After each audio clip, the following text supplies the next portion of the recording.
My screen. Welcome, everyone, and thank you for coming today. We have a very, very interesting presentation to offer today because, one, we have extremely experienced and highly interesting presentation from Monica Baker, who's with us from New York, past president of New York TESOL. We're so happy to welcome her. And I am so grateful to meet Enrica Suljic from Azerbaijan. I probably made a mistake with your pronunciation, but Enrica, thank you so much. You are the first person I ever met from Azerbaijan. I'm so grateful to meet you. Thank you very much for being here. Monica and Enrica have worked together for some time, done research together, published together. And today, Linda Chu, our wonderful TESOL Career Path Development webinar moderator, is with us to introduce our presenters. Linda, thank you for bringing us this wonderful webinar. I am just very excited to hear from our colleagues, Monica and Enrica. Linda, over to you. All right. Thank you so much, Liz. And it is my pleasure. We're so happy to have Monica Baker, who Liz said is past president of New York TESOL, and she works as a teacher in New York. And then we have Anne, who is in Baku, Azerbaijan. She is an academic director at a language school. And they are going to talk to us today about professional growth on a budget, which I think is a topic that is very near and dear to our hearts. Everyone wants to know about this topic. And much needed information. So we are absolutely looking forward to this. If you have questions during the talk, you're welcome to put them in the chat, and then we can either address them as they come, or we can save them until the end, up to our speakers. So we are very, very happy once again to have such great speakers with us, and I will turn it over to you. Thank you. Well, thank you so much for having us here today. And honestly, our session is more like a jumping off point for discussion about professional opportunities and just opportunities of all kinds that maybe we can take advantage of. So we are shared by such a wealth of knowledge with Liz and Linda and Damon and Gulia. So, and any of our guests today, feel free to jump in at any time, and this can be more of an interactive conversation about what professional learning opportunities we all take advantage of, because we all have so much to share. So let me just share my screen, and then I will tell you the really interesting thing is that Anne and I met through the Climb Mentor Program with TESOL. That's how we know each other. So we've never met in person, and we got paired up through TESOL's Climb Mentor Program, thanks to Liz. And we have been we hit the ground running, and we've presented at several conferences together. We've published together, and yeah, and I didn't know. Yes, and we Zoom together, and we're both very busy professionals, but we've made the time to kind of continue working on this professional relationship and holding each other accountable and coming up with new things. Oh, did you see this? Let's do this. So that's why we're here today, to be able to share a little bit with you all. And this was just a fun presentation we came up with, because who doesn't love, trying to find things that are inexpensive or free. And before we started the presentation, Liz was sharing that she got a grant to be able to go to the TESOL International Convention this coming year for free. And so that's what we're here to talk about. Things we can take advantage of, ways we can get our name out professionally, our research out professionally, whether you're a practitioner, a researcher, a professor, wherever you're at. So that's the focus of our presentation today. And here's a little bit about us. Anne, do you want to start and tell us a little bit about you? Yeah, sure. So once again, hello, everyone. I'm Anne, and even though I am currently in Baku, Azerbaijan, I'm actually not Azerbaijani. So I'm so sorry. I think that Liz has said that I'm the first person. Oh, sorry. I'm sorry to disappoint. No. I was born in Bosnia, and then I lived in Italy. So I'm I consider myself to be Bosnian Italian globetrotter. And for the past 5 years, I've been living and working in Azerbaijan at a language course where I am academic director and trying to do a little bit of good for myself and explore the world and see how I can share my love for languages with everyone, with my students, with my colleagues, and the rest of the world. I am an ESL teacher, and I think I'm a very stern manager. At least I've heard so from my employees and my colleagues. Because as much as I love freedom and as much as I believe in people being free and being comfortable at work, I do know that when people are given too much freedom, then some responsibilities, slip and are pushed under the carpet and under the rug. And I do not like things not being done. Having said that, I'm very, very happy to be here tonight. For me, and as Monica had said, we've been working together for the past 2 years, I believe. And even though we've had both personal and professional responsibilities and things to do, we've managed to at least every 2-3 weeks have a half an hour, 40 minutes Zoom call where we are discussing, well, what we are doing next, how are we preparing for this or that presentation, research, and so on and so forth. And I'm very much looking forward and continuing this collaboration. Yeah, that's in short about me, and I hope you're going to enjoy our presentation. And I'm, as Liz said, I'm the past president of New York State TESOL. I'm in the Hudson Valley area of New York. I'm in my classroom right now. I'm teaching. This is the K4 building, so you can see my paintbrushes and my paper and all my stuff all around me. So I'm in the trenches with very little children who are multilingual learners. I'm the vice president of my teachers union. I wear a lot of different hats. But I'm also a single mom on a budget. So I like to be engaged in all these different kinds of things, but I need to find opportunities that are not expensive in order to further myself professionally. So that was kind of, the inspiration. Ann and I are both trying to figure out, like, how can we get more involved professionally without breaking our budget. So we start off with a question. What does professional growth mean to you or mean for you? So feel free to unmute and shout it out or put it in the chat. When you think of professional growth, what do you think of? Give everyone a minute to get their thoughts out. I think of attending conferences and meeting with colleagues and things like that or maybe taking a class in order to learn something new and perhaps further your career. If I may read, Damon said, learning new things, ideas, and networking. I would have to jump onto this part of networking, because I believe for me, professional growth is the most important part of networking, because all the sharing and all the learning happens through the communication and people meeting, whether they're meeting at conferences, webinars, or just different chat rooms during conferences. Because I have met a lot of amazing colleagues through these conferences, and while chatting, answering, seeing what people are saying and what not are saying, and then knowing at the same time what do I want to develop at that particular time. And even though I might not have always known how do I want to develop it, but at least I had like a goal, and then I was finding the means. And I will share that for me, I've been an ENL teacher. In New York, we say ENL, English is a new language. I've been an ENL teacher for about 20 years.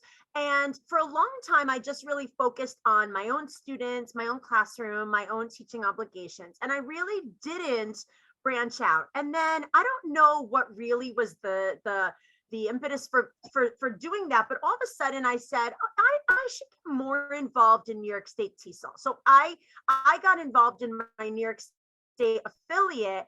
And I remember feeling like super intimidated, like not sure I was good enough to be part, so I think we all are kind of humble, and maybe as educators, we think, oh, that's not, someone else will do that, or someone else will get involved. And I really didn't think I was like the right kind of person to really have a leadership position.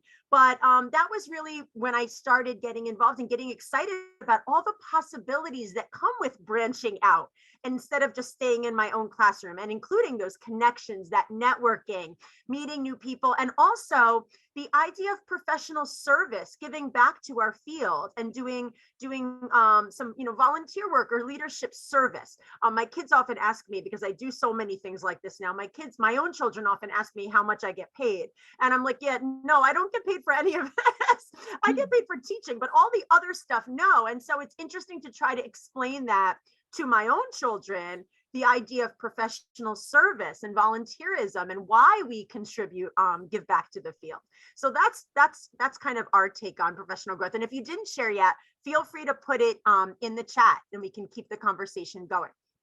So our next question, where do you want to be professionally in 5 years? This is kind of a good starting place before we kind of tackle some of our suggestions or things to consider when you want to grow professionally. You have to have some sort of goal in mind.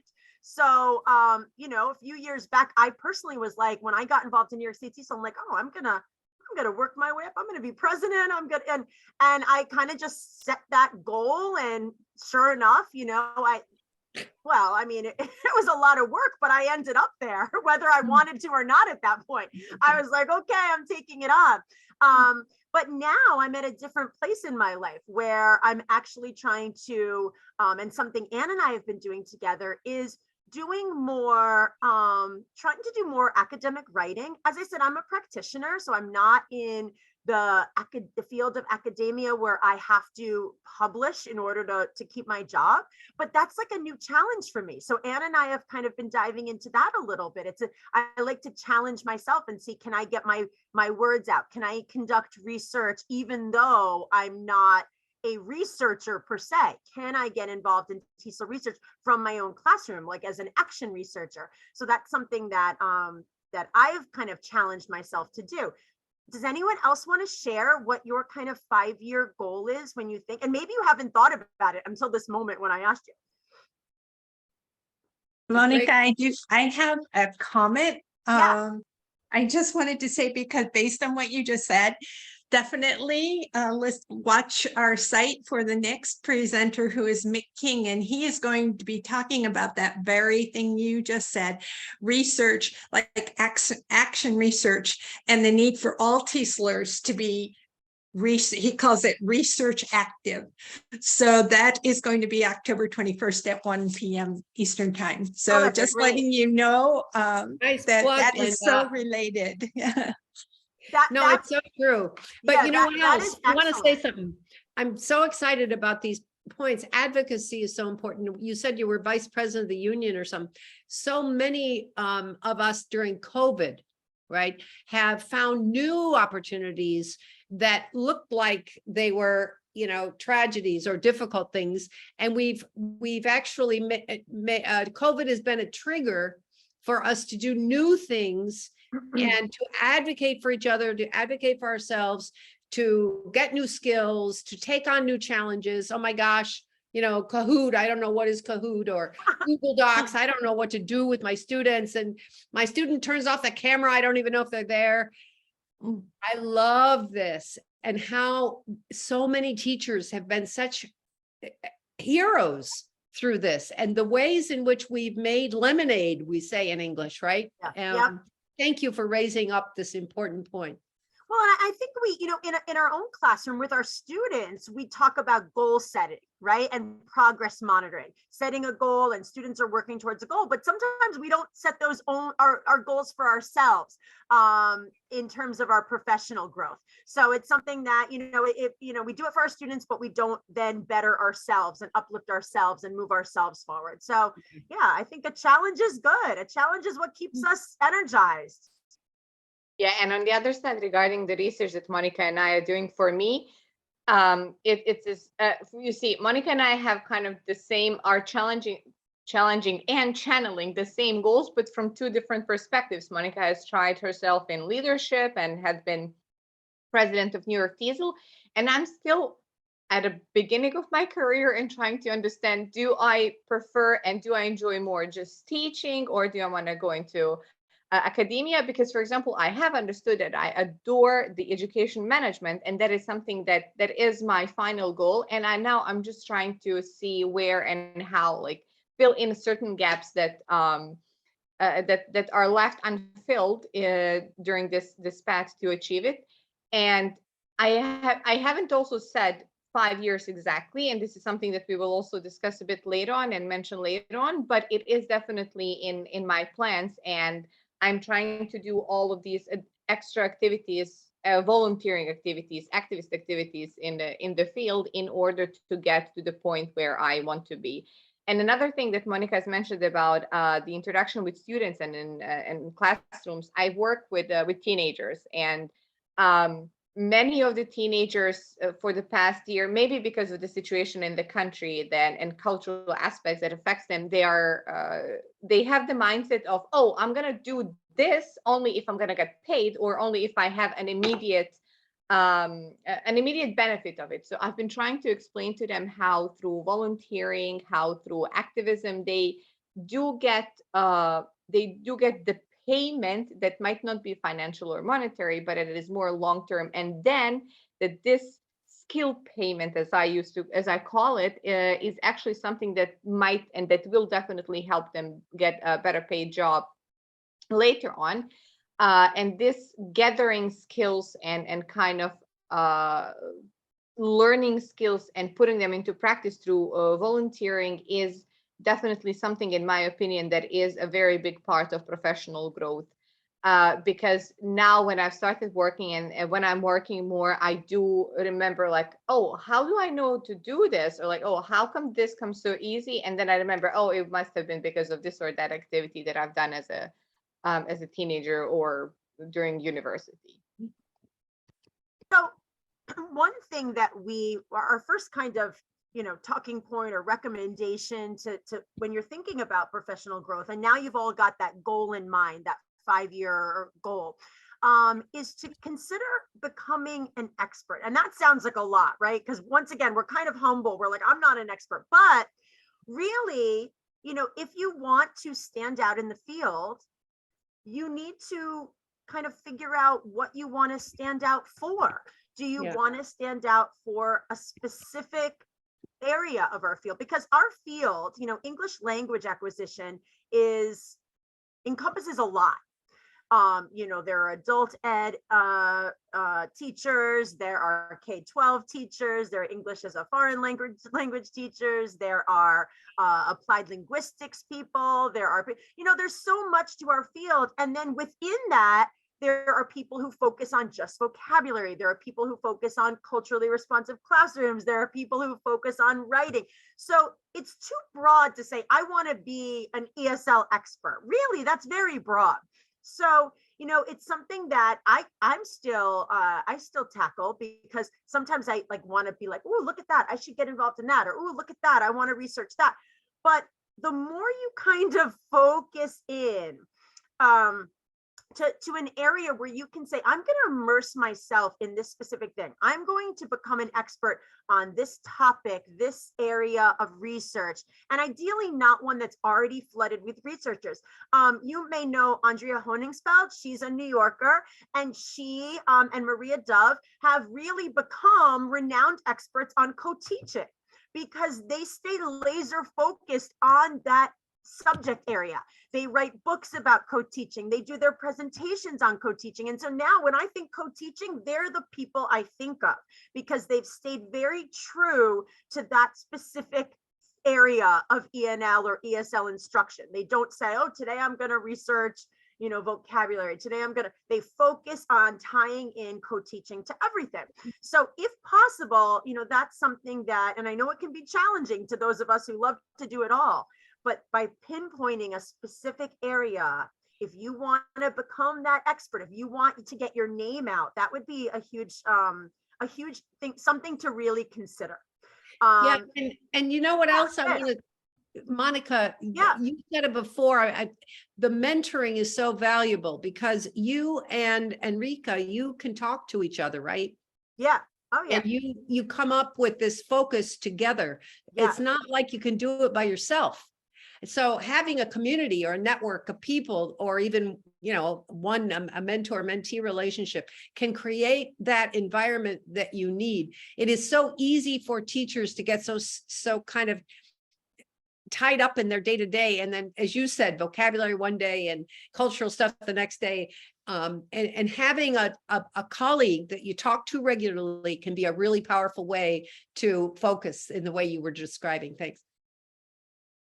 On the point of collaboration and research and this mentor-mentee relationship, I would like to say that it does not always have to be someone who is not in your state or not even on your continent like Monica and I. It can be a colleague that you are actually working closely with. Because I've seen in many schools, and especially when there are grants, or especially if there are awards and bonuses, teachers are kind of paired like both one against the other, and then there's no collaboration, and they're just competing. Oh, I have to be the best at this, or I have to get these scores in order to get that or that, with forgetting the idea that if they pair up and if they work together, that they can still reach all of the goals, all of the milestones, and get all of the grants that they wanted, or bonuses of the schools to get whatever they want, and additionally help one another, build one another, and develop further on. When it comes to additional research and professional development, and especially when it comes to this growth on a budget, joining organizations and groups related to the field, the one that you're working on or the one that you want to become an expert in, is also very important. What COVID, the good side of COVID that brought us, is that all of the organizations actually opened up so much, and they have started offering free webinars. They have many organizations decreased or even waived the membership fees and allowed teachers to join. Besides that, there are multiple Facebook groups that are still very active, where teachers all over the world can share their experiences. And all that is needed for us now to do is a little typing, and then going through this or that organization or this or that group, and checking it out. Additionally, LinkedIn and new LinkedIn features, even though it started as a professional online CV platform, it is developing and becoming so much more. And already on LinkedIn, there are, I would say, bloggers who are posting from all fields, all different and all different kinds of research, and are open to discussion, and further are asking and requiring, and are building up their research based on these discussions. So, and LinkedIn as a platform, as I've mentioned at the beginning, is a free and definitely budgetary option. And Liz, what Liz said in the chat just now about how during COVID there were literally webinars like nonstop. I mean, you couldn't. It was overwhelming. Now it's pared down. There's still a tremendous amount of free webinars, free professional development if you just seek it out. There's a ton. But I urge you not to be that like looking for every possible one, because that's not going to help you to achieve your goal. So try to stay focused when seeking out professional development and webinars on whatever your goal is, where you want to end up, and where that specific area you want to become an expert in. Try to get yourself to focus so that you don't end up being, spread too thin, and then you're really missing the mark and not achieving that specific goal you wanted. And also, by the way, on the screen, it says, ask your employer or school or organization for funding.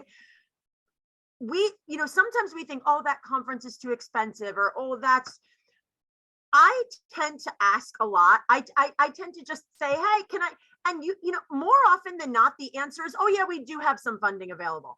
No one else asked, right? So I think sometimes we just need to ask. We need to, have a big mouth sometimes and say, hey, I want this. Can I have it? If the worst thing that happens is they say no, but often, there are line items in our organization or our school district or our employer's budget specifically for professional development. And we need to just be that squeaky wheel and say, hey, I want to go to this. Is there money for this? Can I do this? If you don't ask, then sometimes that money just sits there. So ask. Can't hurt to ask. If I may add additionally 2 things regarding this ask, of course, about the employers, organizations, or schools, depending on how big the company or the school organization where you're working in, depends on whether they're going to say directly, no, there's no way, there's no funds. But again, I believe that we can negotiate and that we should negotiate and be like, oh, but how about you cover this? I'm going to cover that, or we'll manage this. I will find a friend where to sleep in. So, and no sometimes doesn't have to be straight up no, but it can be changed. And another important thing, what Monica was saying about looking for a specific thing that you're interested in your field, and for those specific webinars, be patient if you do not see the one on the topic you're interested in, and at the same time ask the organization so that you can make a webinar or a presentation about it. Whether you are starting again with your organization or school, or maybe a new group that you have joined or a new organization that you have joined, if you see that there are regular webinars on various topics, but they are still not covering yours, hit them up and be like, hey, what about this? May I do it? Or what about this? Are you planning on doing it? Or is someone else planning on doing it, and when? Because this proactivity is actually what's gonna help you connect with people, network, and of course help you build your expertise at the end of the day. Now, collaboration, I can't stress this one enough, because when you go to those webinars or conferences or even the session we're in right now, it's easy to go and attend and then you leave and you're done. But these sessions, even right now, this session that's happening right now, this is an opportunity to connect, to trade information, to say, oh, Liz is here. She's one of my TESOL idols. Let me get her information. Let's chat later. Liz, can I email you after the session, right? So we can connect with people when we go to these sessions. I have met many of my TESOL idols in the past few years just by being more involved professionally. I know I have Stephen Krashen's numbers on my phone right now. These people who used to seem like these giants in the field, I've met and I've talked to and I've connected with, and I've had them appear on webinars that I've planned. So they're just people, and they, more often than not, the giants in the field do want to connect with people in the field. They do want to share their knowledge. They do want to help mentor newer people to the field. But once again, you have to kind of be that squeaky wheel and ask and try and be a little pushy and connect. If you don't trade that information, then you're there with them and then you never hear from them again. So get people's contact information, connect with organization leaders, talk to, if you go to a live conference, stay after, or even on a Zoom session. You can sometimes it officially ends, but then you kind of linger a little bit. And there's sometimes like really great conversation that happens afterwards where people are saying, oh, you do that? Let's talk about that later. I'd love to be more involved in whatever you're doing. So those connections are really, really important. And while we were speaking about collaboration, Monica and I actually started a Padlet dashboard, and we always leave access to it to all our listeners, conference webinar participants. It is a platform where we have add various things that people can share and connect in order to get in touch. Whether it is, whether we have here teaching vacancies, awards and grants, scholarships, invitations to various conferences and collaboration, sharing some interesting materials and so on and so forth. So please join in, and I hope that everyone is going to add a little bit of him or herself onto it. Yeah, it's just a way to collaborate. All you have to do is click on, like, this is teaching vacancies. So if you're aware of a vacancy right now, you just click on the plus sign and you can just put the information right there and post it on the Padlet, and it just becomes like a virtual bulletin board that we kind of bring with us to any sessions that we do to encourage collaboration and connections. That's great. So great. And one thing we didn't mention, one other thing is sending up follow-up emails. So if I see Liz here and I say, I really want to talk to Liz, and I get her email address, then I have to follow through. Then I have to like say, okay, I'm going to email Liz and I'm going to say, hey, Liz, do you want to Zoom with me so we could talk about collaborating on this thing I want to write? You know, we have to follow through because you have that window where you have to do it or else you're not going to do it. We know that, you know, so you have to follow up with a purpose, make a plan, and keep going with it to keep those connections alive. Yeah. Okay. So next up, we're talking about publications. Now, I know publishing is not for everyone. Some people in our field want to publish, some people may not want to publish. But if that's something that you want to, if you really want to make a name for yourself in the field, you want to get your name out there, you should consider, you know, how you're going to contribute via publications. But publications can be formal or very informal. And I'll use TESOL as an example here because, you know, TESOL has the formal TESOL journal, and they have TESOL, you know, various TESOL publications and TESOL books and all of that. But there are also, you know, the intersections that have newsletters.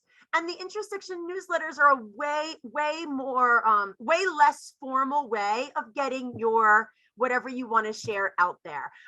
It could just be something you're doing in your teaching context and you just want to share it.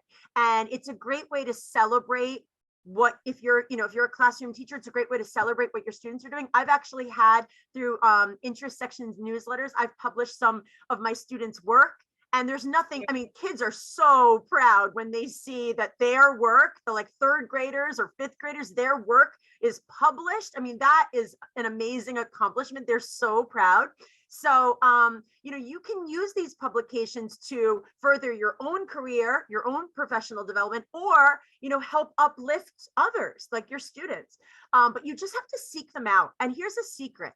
Often these publications are dying for submissions. They really need you to submit. They often, we may think, oh, they probably have a lot, I would never be considered. That's often not the case. And so really consider, find a good fit, read the publication and see if it seems like that it would be a good fit for what you want to say, what you want to share, and then take a stab at it. And, you know, that's where you can start small. You can start with a blog, or if you don't want to contribute to someone else's blog, you can make your own, you know, you can make a Google website in 5 minutes and put your own writing out there without having to submit it and get it formally edited and approved. You can just put your writing out there for yourself. That's one of the benefits of social media. You know, you can say, here's my platform and I'm putting it out there on Twitter, I'm putting it out there on social media, and I'm going to get the word out. And especially now when all of the young generation is looking for, and all of the young teachers, what they are doing, and what is very popular now is putting it on the Instagram, TikTok, and sharing that on these two websites, from Reels, where they're explaining different parts of pronunciation, to explaining actual some actual grammar rules, to just talking about their experience again, to talking about this or that they have done in classrooms, sharing again the student success.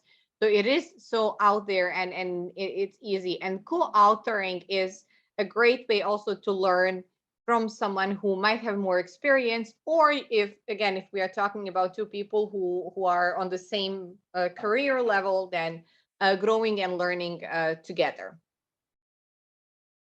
And one more thing, if you send a publication, again, I really have to emphasize this because I think that it's my generation that really much suffers from being told no for the very first time and then just giving up.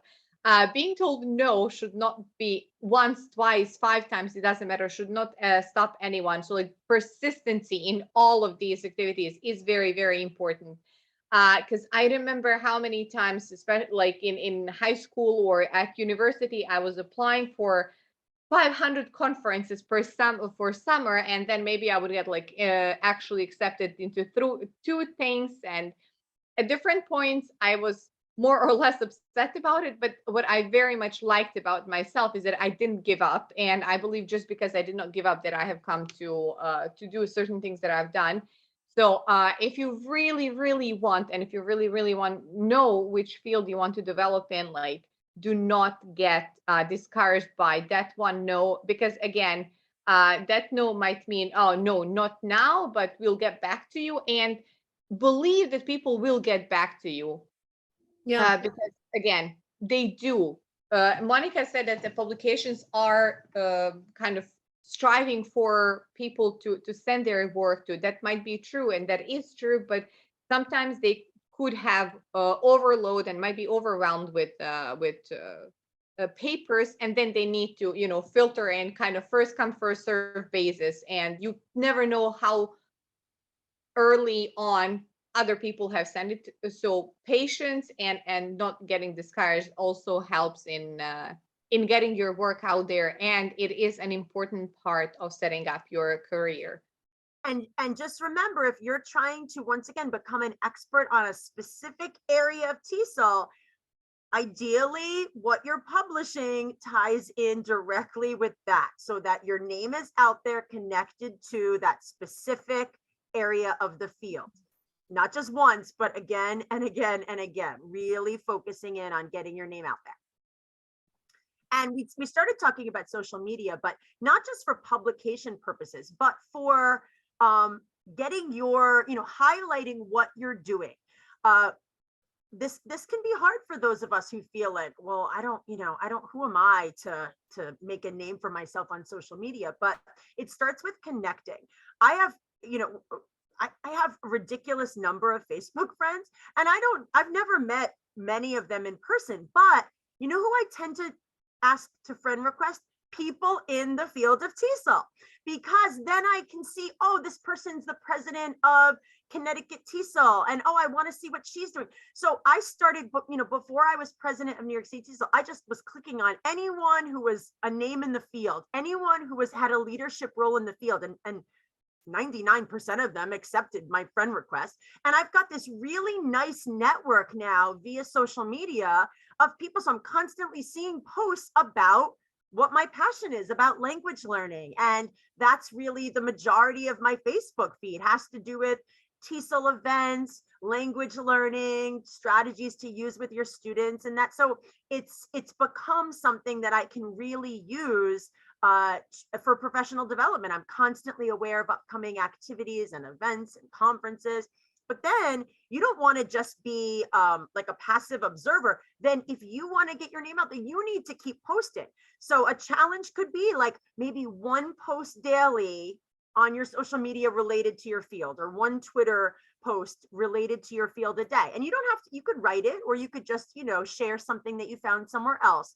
But that's helping you to show that you're contributing. So then everyone that you're connected with on social media said, oh, look, here's another great post from Anne about blah, blah, blah, about academic vocabulary lessons. Here's another post, so you start to be noticeable by the people you're friends with. They start to say, oh yeah, there's that woman who posts all those great things about writing instruction for English language learners. Also join any social media groups related to your field, not just individual contexts, but TESOL, of course, and the TESOL interest sections, and the professional learning network, and then also the TESOL affiliates. I follow more TESOL affiliates than you probably realize exist, right? Anytime I find one, I follow them because I want to know what they're doing, because maybe I can bring that back to what I'm doing with New York State TESOL. But also there are excellent community groups, advocacy groups, university groups and clubs, consultants, publishers, so many different people related to the field of TESOL that you can connect with very easily on social media. And Anne mentioned LinkedIn before. Do you want to talk a little bit about that, Anne?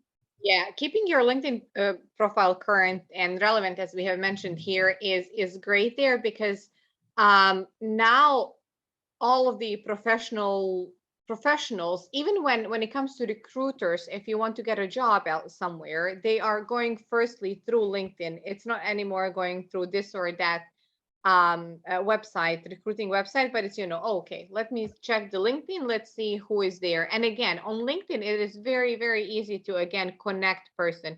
even if you do not want to just send a friend request, you can follow the person and then see what he or she is publishing, and he or she will also notice you because, notifications and this or that.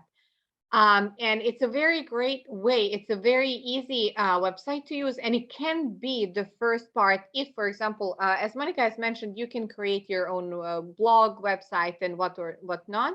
If you're not so tech savvy, it is very easy to create a profile on LinkedIn, and that much you should know. So using that as your website, using that platform as your blog can be a starting point. Later on, you probably will have then more knowledge, time, and put more effort to learn about it. And fun fact, as Monica has mentioned, like connecting to groups on, for example, Facebook, and then following Facebook posts and being up to date to events. I have got my first job through a Facebook post.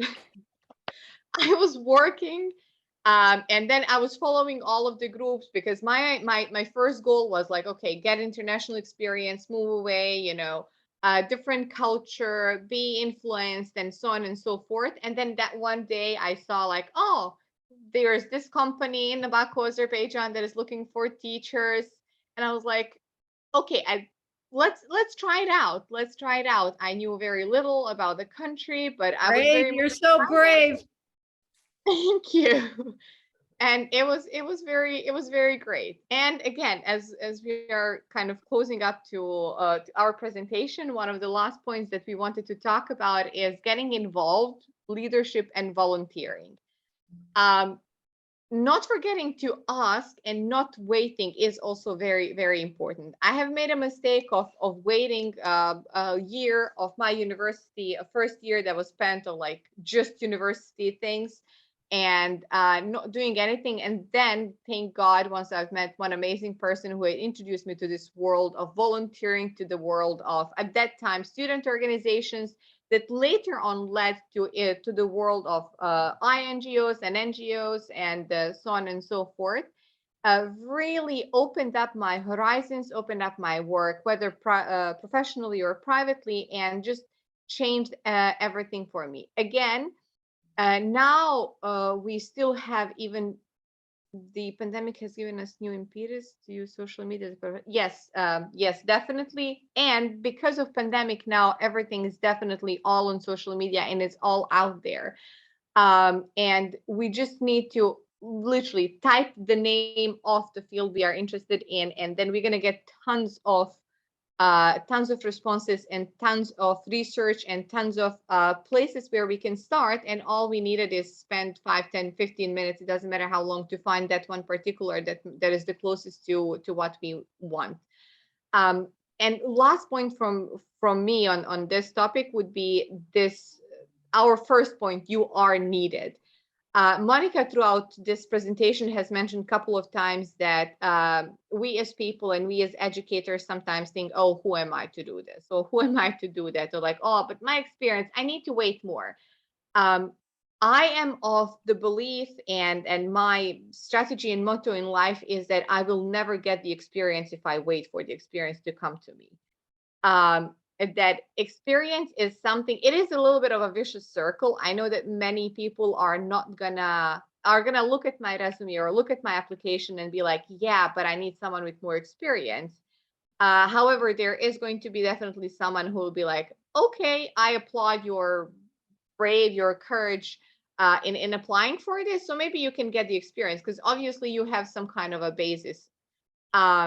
So all of you are needed, and there is definitely a point of view that is, because all of us are individuals, all of us are very different, regardless of how same in our needs, same in our experiences we are. There is still one part that is given to us, and there is that point of view that is definitely going to be recognized at some point, and that we all need and that we all should hear in one way or another. So do not be afraid or shy to share it with the rest of the world. And so, as the past president of New York State TESOL, here's another secret. A lot of awards and grants get very few applicants. And it's very surprising. I was very surprised by that. But I think it really is that people just think, oh, I'm not good enough to apply for that. Or I'm sure they have hundreds of applicants.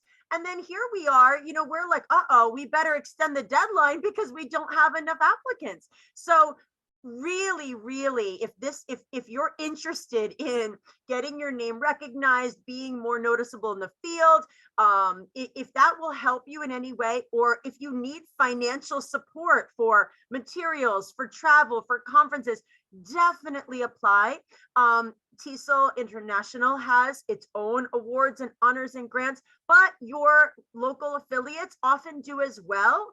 And that's not even to mention other local organizations and whatnot, union organizations. So really seek out those opportunities to apply for something. Sometimes the application, may take a little bit of time, but often you can use, you can save what you write in a Google Doc, and then you can kind of use bits and pieces for other maybe grants or other award applications as well. You can self-nominate for many, check the rules, but often, you can nominate yourself. And once again, no one's going to judge you for that. It's okay. If it says you are allowed to self-nominate, you're allowed to go for it, do it. We need to uplift each other, and we need to recognize that it's okay to say, I did a good thing. Or connect with a colleague and nominate each other, so that way you're like nominating buddies. You can say, hey, I'm going to nominate you for this award. You want to nominate me? And then you can, have that experience together. And that's, that should be a positive thing that you do with a colleague. If I may add, also when it comes to awards, honors, and grants, especially, we are always focusing on let's say, organizations that are directly dealing with education. But do not forget, especially in countries like Azerbaijan, and I believe all over the world, governmental institutions or governmental institutions of other countries like embassies, I don't know, a British consul, American corner, they always, if they themselves do not have the money, the grant, they do have a place, and they do also have information about more grants. And those grants are amazing, and amazing in the sense that they give you really freedom to do what you want and to explore, to kind of, they basically give you money and are like, here, we are paying, just go and do something good, go and develop this research. Of course, they're not all that simple, but still, it is important to also use it as a starting point and as a platform, and to just think about what can be done further on. And I will add that I've been, like, this past summer, I traveled to Arizona, I traveled to New Orleans, I traveled locally in New York, all for free. And and I share that with educators, and they're like, what do you mean you travel for free? And I said, well, I applied for this grant and I got it, and I got to go, so there are so many opportunities out there. We just need to go for them. And many are specific for educators. Some are specific for TESOL professionals, but I will, we'll share our contact information at the end of this presentation. And if anyone is interested in hearing more about that, or connecting, or needs more guidance to apply for things or find those positions, we can definitely give you specific direction if anyone needs help. So that's really, those were our 5 suggestions. And now we're hoping that you can think back to where you wanted to go 5 years down the road, and how can you connect some of these suggestions we made to manifesting that goal, to really getting yourself in that direction, whether it's publishing, applying for those awards, using social media in your best interest, getting into leadership positions, collaborating with colleagues. So does anyone want to share, like, and of course we know that you're not going to take every single thing we shared and do it, but is there anything that stuck out for any of you attending today that you say, oh, I should definitely try that, or I'm going to do this next? And Anne just shared our email. Yeah, I have shared our email addresses. So if anyone would like to, as Monica said, stay in touch or reach out and ask, offer, we are more than happy to receive that. Also, if you would like to share, because Monica and I also shared a lot from our personal experiences and how we built each other and how we built how we have built our careers individually. So if there is anything that is, that you think, oh, this might be interesting, or I would just like to share this, or this is similar or very different from what you guys have said, please, it would be amazing to hear from you as well. Yes, Damon. Wonderful presentation. Thank you so much. Filled with so many great ideas. But two things that I think really stood out. One is don't wait, ask. And the idea that you have to get this plan, this thinking out of your head and into action. And sometimes you do that just with talking with colleagues, talking with friends, talking, and you'll get you'll get a lot of wonderful feedback and people patting you on the back or saying that's a good idea or whatever. You have to get it out of your head and you have to go for it. And I love the fact of who was it who said chutzpah? Yeah, Rachel.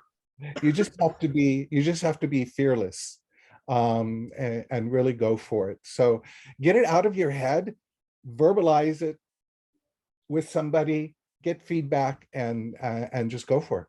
Yeah, and this is the quote on the screen now. My friend has a bumper sticker that says this: "The world is run by those who show up." I'm not actually sure who it should be attributed to, but she has. Every time I see her car, I always read it again and say, "Oh, like that." I love that because it's so true. Like if you want a voice at the table, if you want to, be out there making decisions, being involved, you literally just have to say, "Here, I'm showing up. I'm going to do this," and you're often able to have more influence than you ever realized before. Rachel has her hand up.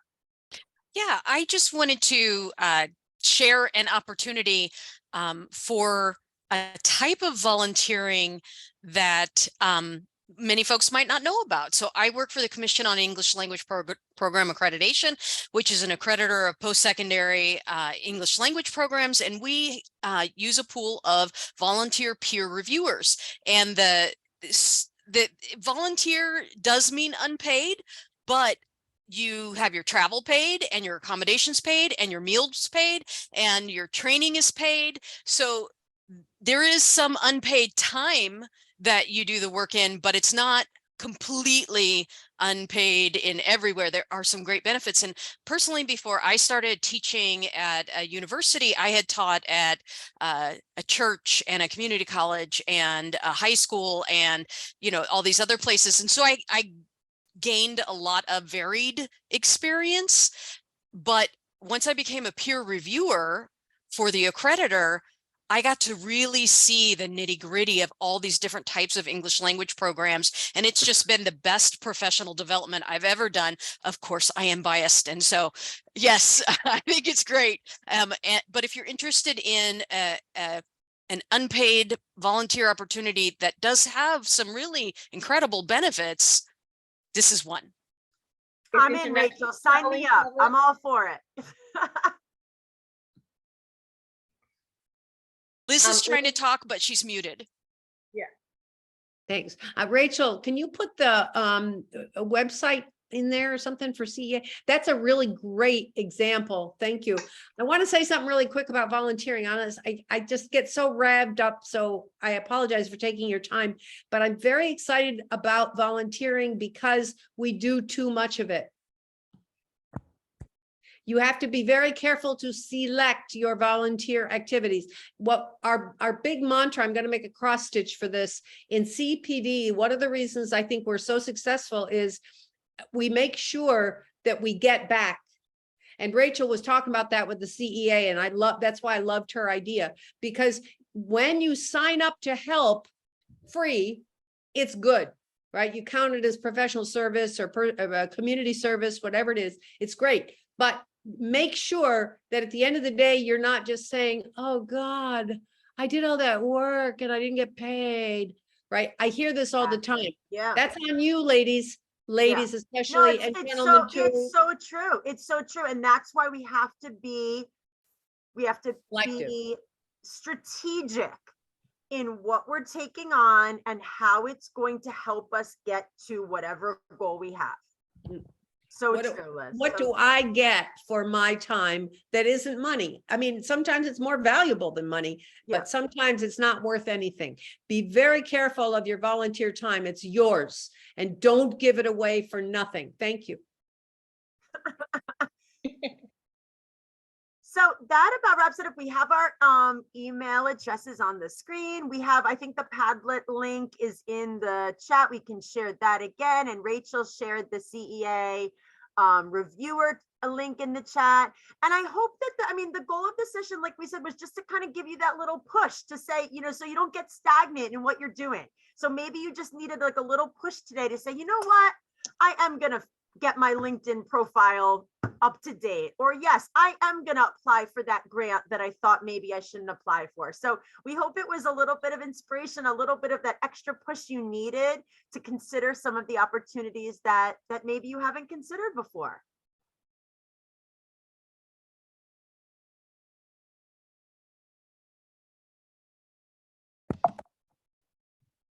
Okay, well, thank you so much to our speakers, to Monica and Anne. We really, really appreciate your time and your efforts to educate everyone on this topic and for giving such great suggestions. We all gained some valuable information here, and let's all stay in touch. I think that was part of your talk, is to remain together and to understand what each other is doing and share information. So we really appreciate it.